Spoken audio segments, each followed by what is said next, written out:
So just thought I would do this little vlog the night before just to sort of get my thoughts out. So competing tomorrow in my final competition of the season. I could do another one in 2 weeks time, but I feel like that's low key a bit too late to like still be competing. So I don't know if I'm gonna do that. Guess I'll wait and see, but I'm hoping to sort of end my season tomorrow. But I'll just have to wait and see. I really want to go, the goal's like sub 7, obviously. It's a much faster track than the track that I ran at the Scottish Champs where I dropped 7 dead. The only thing is, obviously, that was only 6 days ago from the day that I'm going to be competing, so it's just a little bit up in the air whether or not I'm going to sort of be fresh enough or not. So I did a little shakeout session yesterday, which was Wednesday. I did 3 times 30. I did, I think it was about 9 RSI, like reactive strength index type jumps. And I did a handful of counter movement jumps, I think in the realm of like 8 or 9 counter movement jumps. So I did quite a few jumps. I'm not sure if that was a bad idea or a good idea, we'll find out, but I feel like it's not really negatively affected me in the past that much. But at the same time, usually when I've done jumps, it's been like a bit further out from competition. Like I did it on when I ran my 11.02, I did like a bunch of counter movement jumps. I tested my power clean. I did some approach jumps as well, which would be even more intense than counter movement jumps. And I then competed a few days later and managed to run a PB. And I sometimes think like if you're in a good shape, there's not much you can do to kind of get out of a good shape essentially. I don't know if that's the right wording for it, but yeah, I feel like when you're in a good shape, you're in a good shape, but you get the hype in you and you're just going to perform regardless. It doesn't really matter if you've, done too much or done too little. Sometimes, the hype's just going to carry you. So that's what I'm hoping tomorrow will be like. I'm honestly not sure because I've never competed this close together. Like usually I've had at least, I think the closest I've competed to a competition, I've done like back-to-back weeks, like 7 days, but never 6 days. So this will be very interesting essentially, and I've just sort of like rested this week for the most part. I've not really done much, as I say, just the shakeout session and the little session after my competition on Saturday, so it was on Sunday that I did the session. So yeah, it should be really interesting to see how just sort of resting does, or what it does for me. I've had success with it in the past because when I went to dunk camp in 2019, I think I had like 11 days of rest where I wasn't really jumping at all, and then go and drop a 38-inch vertical, which was like a 2-inch PR. And then as well, when I did my first ever 3 times bodyweight deadlift, I had like 11 days of pretty much complete rest. Going into that, I hadn't really done much and hit 3 times bodyweight on deadlift, and I was feeling like really good on that day. Like strength was at an all-time high.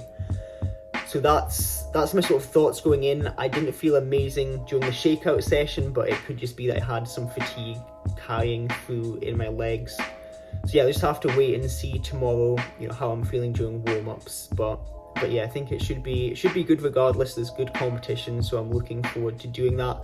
Goal is to try and get 2 runs as well, so we'll have heats, semis and finals. It's looking like it's a really strong competition this year, so I'll just have to wait and see. But I definitely think semi-finals should be doable, provided I can run as I've been running the past few weeks and run on form. Hopefully I can kind of hold my form a little bit better, but yeah, I'll just give it my best. That's all I can do, and then focusing on prep for outdoors after this. So that's the thoughts the night before. I'm gonna head to bed now because it is like 10:30 at night and I want to get a good sleep, getting the train across, and then go and do my thing.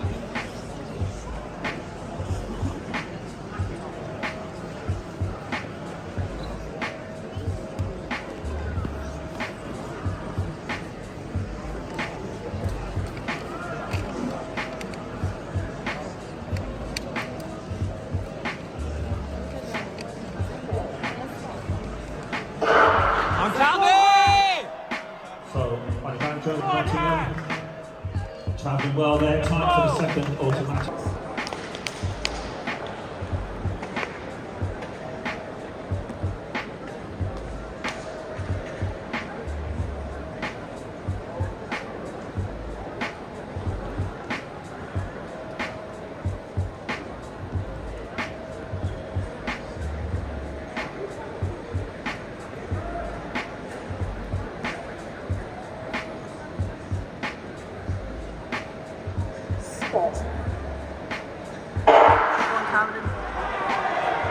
So, on back over Nottingham, travelling well there, tight for the second.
Okay, so I thought I'd just record this little vlog bit just right now whilst I'm walking to the train station to get the train back home. I thought I'd sort of just consolidate the thoughts essentially from the final indoor meet of the year.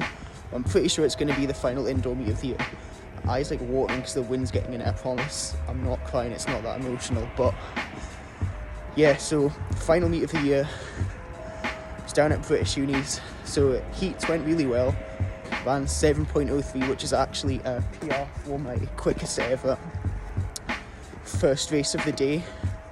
So previously I'd done like 7.04 twice for the first race of the day, but never lower than that, so that's certainly a positive to take away. The only little thing was that about maybe 40 metres in, I would say my hamstring tightened up a little bit, like I could feel the tightness was kind of like just there. So that was kind of the only thing I'd probably say that kind of like impacted me. Definitely feel like if that hadn't have happened, I could have went even quicker, because I feel like it sort of dampened the sort of max velocity phase of the race.